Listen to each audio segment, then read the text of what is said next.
un avion fantôme, disparu dans les limbes de l'océan Indien. MH370, un nom gravé dans la mémoire collective, un mystère qui hante les familles et défie la science. En février 2025, l'espoir renaît. Cette fois, la vérité émergera-t-elle des profondeurs? Le 8 mars 2014, le vol MH370 de Malaysia Airlines décolle de Kuala Lumpur à destination de Pékin. À son bord, 239 âmes, des familles, des hommes d'affaires, un équipage dévoué. Un vol banal qui bascule dans l'inexplicable. Le silence s'installe, l'avion disparaît des écrans radars. 11 années d'incertitude, de recherches infructueuses, de théories contradictoires. Aucun champ de débris principal, aucune boîte noire retrouvée. Le vol MH370 devait être un voyage de routine, un vol de nuit reliant deux capitales asiatiques. Mais le destin en a décidé autrement. Les familles attendaient à Pékin, impatientes de retrouver leurs proches. L'attente s'est transformée en angoisse, puis en désespoir. Chaque passager, chaque membre d'équipage avait une histoire, une vie, des rêves, des vies fauchées, des familles brisées. Derrière les chiffres, il y a des visages, des noms, des souvenirs. Des enfants, des parents, des amis. Une tragédie humaine immense. La disparition du MH370 est un puzzle complexe, dont les pièces sont éparpillées aux quatre coins du monde. Un mystère qui défie la logique et la raison. Comment un avion moderne, équipé des technologies les plus avancées, peut-il disparaître sans laisser de traces? C'est la question qui hante les esprits. 11 années se sont écoulées, sans que la vérité n'éclate. Les recherches ont été vaines, les théories se sont multipliées. L'absence de champ de débris principal et de boîte noire rend l'enquête extrêmement difficile. Les enquêteurs sont confrontés à un défi sans précédent. En février 2025, un nouvel espoir renaît. Le gouvernement malaisien annonce la reprise des recherches, en collaboration avec une entreprise américaine spécialisée. Cette nouvelle tentative est-elle la dernière chance de percer le mystère du MH370? Les familles l'espèrent de tout leur cœur. La promesse est simple, cette fois, tout sera mis en œuvre pour retrouver l'épave du MH370 et faire la lumière sur les circonstances de sa disparition. Mais la tâche est immense, l'océan Indien est vaste et impitoyable. La vérité se cache peut-être au fond des abysses. À 1h20 du matin, le 8 mars 2014, le dernier contact radio avec le MH370 est établi. Des mots banals, qui résonnent aujourd'hui comme un adieu. Good night Malaysian 370. Ces mots, prononcés par le pilote, sont les derniers mots entendus en provenance du vol MH370. Ces mots, prononcés avec calme et professionnalisme, ne laissaient présager rien de tragique. Pourtant, quelques instants plus tard, l'avion disparaissait. Ces mots sont gravés dans la mémoire des familles, un souvenir douloureux et poignant, un dernier lien avec ceux qu'ils ont perdus. L'avion disparaît soudainement des écrans radars civils. Un trou noir dans le ciel, une absence inexplicable. Cette disparition soudaine a semé la panique et la confusion. Les contrôleurs aériens ont immédiatement lancé l'alerte. Les données radars militaires révèlent un changement de cap inattendu. L'avion fait demi-tour et se dirige vers le détroit de Malacca. Ce changement de cap est l'un des éléments les plus troublants de l'affaire. Pourquoi l'avion a-t-il changé de direction? L'avion survole la péninsule malaise, puis se dirige vers le détroit de Malacca. Une trajectoire étrange qui soulève de nombreuses questions. Ce demi-tour est-il le résultat d'une erreur de pilotage, d'une défaillance technique ou d'un acte délibéré? Les enquêteurs tentent de le déterminer. L'avion entre dans une zone non surveillée par les radars conventionnels. Il disparaît des écrans, laissant derrière lui un vide abyssal. Cette zone non surveillée est un véritable no man's land aérien. L'avion est libre de ses mouvements, sans être suivi par les radars. Les satellites Inmarsat captent des pings automatiques, des signaux émis par l'avion. Ces signaux permettent de reconstituer une partie de sa trajectoire. Ces pings sont précieux, car ils sont les seuls indices dont disposent les enquêteurs pour suivre la trace de l'avion. Les données Inmarsat suggèrent que l'avion a continué à voler pendant plusieurs heures, en direction du sud de l'océan Indien, une zone immense et isolée. Cette trajectoire est surprenante, car elle s'éloigne de la destination prévue. Pourquoi l'avion a-t-il volé si loin? Pourquoi l'avion a-t-il disparu? Comment a-t-il pu voler si longtemps sans être détecté? Par qui a-t-il été piloté? Autant de questions qui restent sans réponse. Ces questions hantent les familles des victimes, qui réclament la vérité. Elles ont le droit de savoir ce qui s'est passé. Les théories sur la disparition du MH370 sont nombreuses et contradictoires. Erreur de pilotage, défaillance technique, acte terroriste, suicide du pilote. Chaque théorie a ses partisans et ses détracteurs. Aucune ne fait l'unanimité. Le mystère reste entier. En juillet 2015, un fragment d'aile, un flaperon, est découvert sur l'île de la Réunion. Il est rapidement identifié comme provenant du MH370. Cette découverte est une avancée importante dans l'enquête. Elle confirme que l'avion s'est bien écrasé dans l'océan Indien. D'autres débris sont retrouvés sur les côtes de Madagascar, du Mozambique et de la Tanzanie. Ils sont également identifiés comme provenant du MH370. Ces débris confirment que l'avion s'est désintégré en vol ou lors de l'impact avec l'océan. Mais ils ne permettent pas de déterminer les causes de la catastrophe. Les débris retrouvés sont authentifiés par les autorités malaisiennes, australiennes et françaises. Ils appartiennent bien au MH370. Cette authentification est cruciale, car elle permet d'écarter les théories farfelues et de se concentrer sur les pistes les plus crédibles. Malgré les recherches intensives, aucune épave principale n'a été retrouvée. Les boîtes noires, qui contiennent les enregistrements des vols, restent introuvables. L'absence de boîte noire est un obstacle majeur à l'enquête. Elle pourrait révéler les causes de la catastrophe et lever le voile sur le mystère du MH370.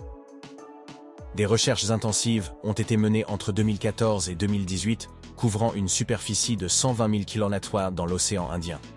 Mais elles n'ont pas permis de retrouver l'épave.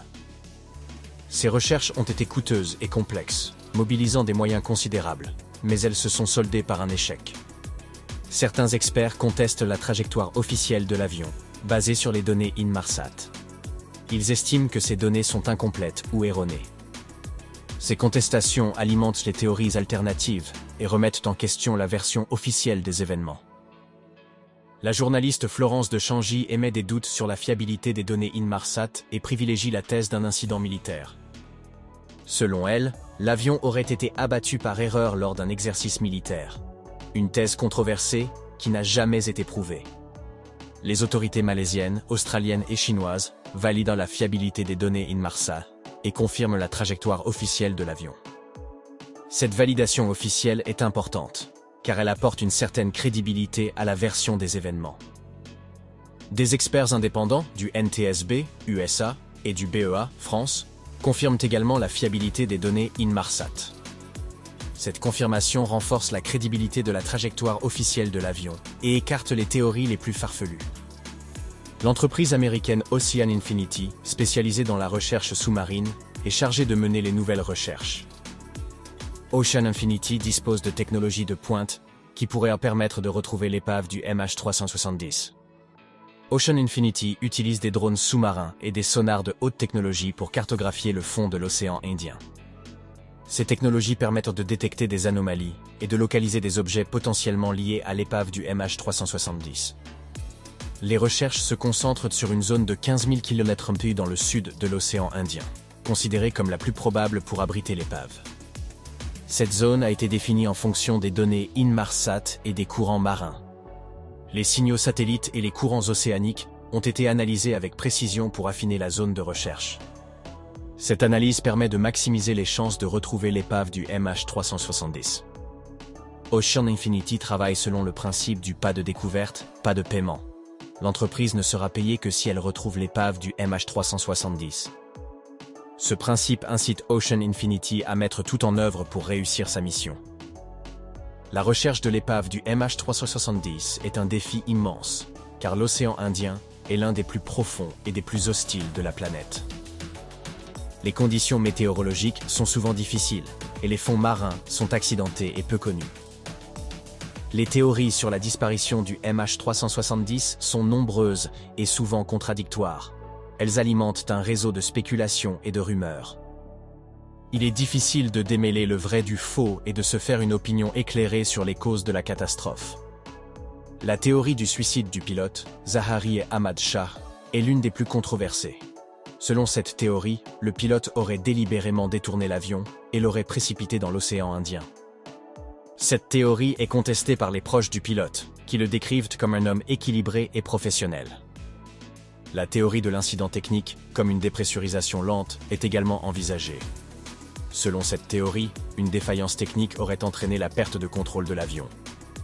Cette théorie est plausible, mais elle ne permet pas d'expliquer tous les éléments de l'affaire. La théorie du détournement volontaire, sans revendication de responsabilité, est également envisagée. Selon cette théorie, l'avion aurait été détourné par des terroristes ou des pirates de l'air. Cette théorie est peu probable, car aucun groupe n'a revendiqué la responsabilité de la disparition de l'avion. La théorie du tir militaire accidentel, impliquant la base américaine de Diego Garcia, est l'une des plus controversées.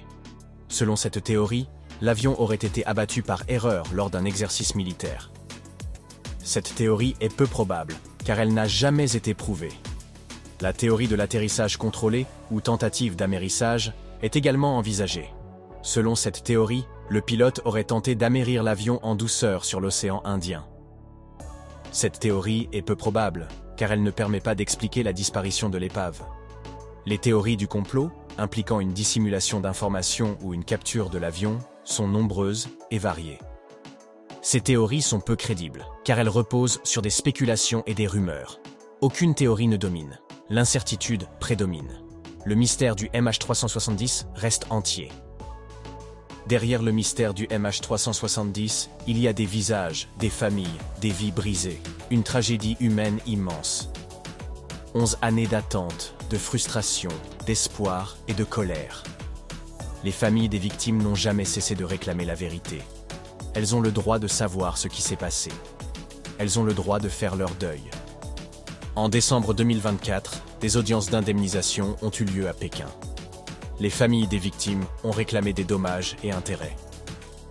Mais l'argent ne peut pas remplacer la vérité. Les familles veulent savoir ce qui s'est passé. Elles ont le droit de connaître les circonstances de la disparition de leurs proches. La reprise des recherches est une forme de justice pour les familles des victimes. C'est un signe que la vérité est toujours recherchée. C'est un espoir que le mystère du MH370 sera enfin résolu. Ce que nous espérons vraiment, c'est retrouver l'épave principale de l'avion. C'est le but ultime des recherches. Retrouver l'épave permettrait de reconstituer les derniers instants du vol et de comprendre les causes de la catastrophe. Nous ne cherchons pas seulement des débris. Nous cherchons un champ de débris sous-marin qui pourrait contenir des éléments importants pour l'enquête. Ce champ de débris pourrait révéler des informations cruciales sur les circonstances de la disparition de l'avion. La découverte de l'épave du vol Rio-Paris AF447 en 2011 est un exemple de ce qu'il est possible de faire. L'espoir est que la même chose puisse se produire avec le MH370. Les AUV, Autonomous Underwater Vehicle, d'Ocean Infinity, cartographient les fonds marins avec une précision inégalée. Ces engins permettent de détecter des anomalies et de localiser des objets potentiellement liés à l'épave du MH370. La marge d'erreur est minimale. La recherche de l'épave du MH370 est une opération à hauts enjeux. Le succès de cette opération dépendra de la technologie, de la persévérance et de la chance. C'est un mystère technologique, une affaire humaine, un problème mondial. La disparition du MH370 est bien plus qu'un simple crash d'avion. C'est un mystère technologique, une affaire humaine, un problème mondial. Elle soulève des questions fondamentales sur la sécurité aérienne, la surveillance des vols et la transparence des informations.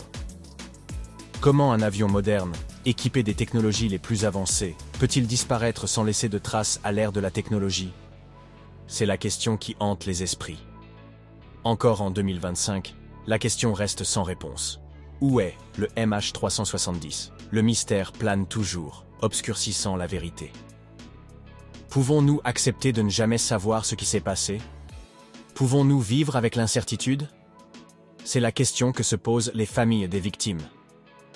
La reprise des recherches est un espoir de vérité des abysses. Un espoir que le mystère du MH370 sera enfin résolu. Un espoir que les familles des victimes pourront enfin faire leur deuil. Pour ces dernières, pour la mémoire, pour l'histoire, la vérité doit éclater. La disparition du MH370 ne doit pas rester un mystère impénétrable.